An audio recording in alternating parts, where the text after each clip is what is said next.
البداية أنا أول ما بدأت إن أنا أقرأ، قرأت. أنا بحب أدب الرعب.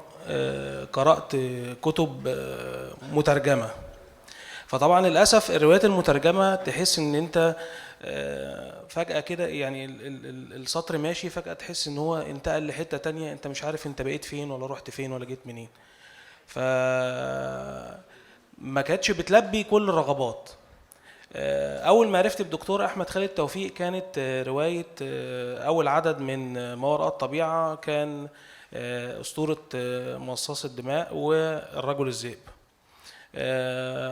قرأت أول عدد دوت، حسيت إن الواحد هو ده فعلا، هو ده اللي الواحد عايزه. وابتدت أنا كان عندي مشكلة إن أنا كنت لسه يعني صغير أكيد، يعني نفس المشكلة مع معظم الجيل. كان والدي ووالدتي أول ما يشوفوني ماسك حاجة من الحاجات دي، يعني أنت هتفسد، أنت خلاص كده. فكنت بضطر اسفا ان انا اجيب اكبر كتاب عندي عشان اداري الكتاب الصغير ده، فاحطه في قلب الكتاب عشان ما يبانش من ضمن عشان ما يبانش انا اكبر كتاب، انا مش هذاكر فيه، بس هو اكبر كتاب عشان يعرف يداري يعرف يداري العدد ده. دي كانت البداية مع دكتور احمد خالد توفيق كقراءة يعني. ككاتب، الموضوع يعني يمكن بدأ من أول ما بدأت السلسلة بتاعت ميتافيزيقا. كتبت العدد الأول بائع ربابيكيا.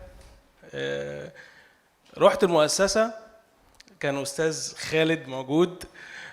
قعدت كلمته في الأول كتير كتير كتير، وهو كان بصراحة يعني الحمد لله بينفض، ما كانش فرحت له بقى هناك، لقيته عنده كومة من الورق قدامه كتير قوي كده، فبصراحة يعني عذرته.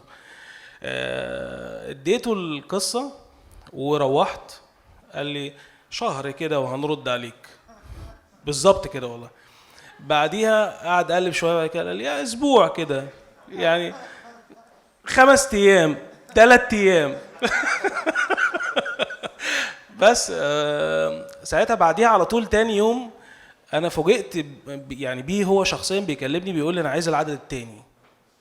انا ما كنتش جهزت حاجه، عملت العدد ووديته. بعديها على طول ببص لقيته بيقول لي ابعت لي صورتك بسرعه، ده توافق عليها من دكتور احمد خالد توفيق.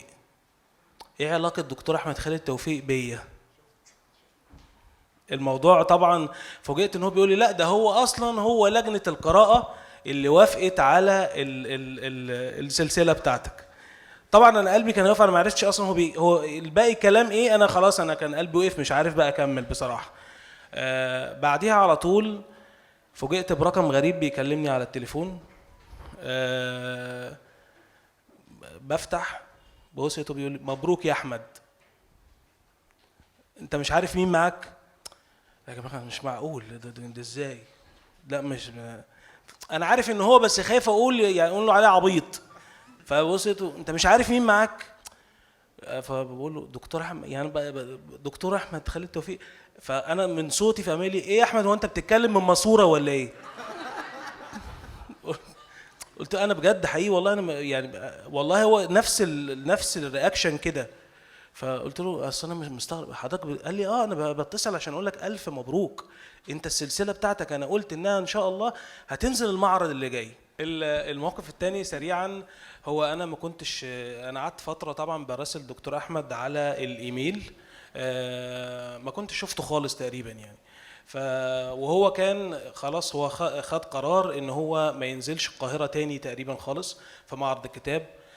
فهو كان يعني قدرا قال انا هنزل، يعني هنزل عشان اشوفك، هو انا نازل رايح حته معينه ونازل عشان اشوفك، بس ده سر ما بيني وما بينك، ما تقولش لحد ان انا نازل ابدا ما تقولش لحد، عشان هو ساعتها كان في معرض الكتاب.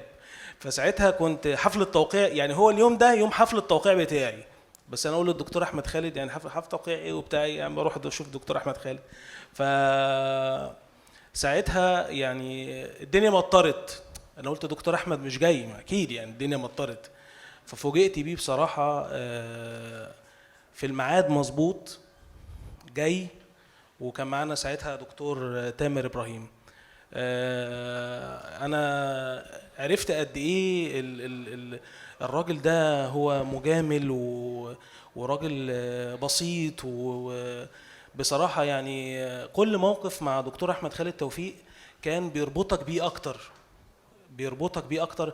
ترجع تاني تقرا رواياته، تحس فعلا ان هو، لا هو ده الراجل، هو فعلا كتب الكلام ده بصدق، هو ده، هو الراجل اللي كتب الكلام ده.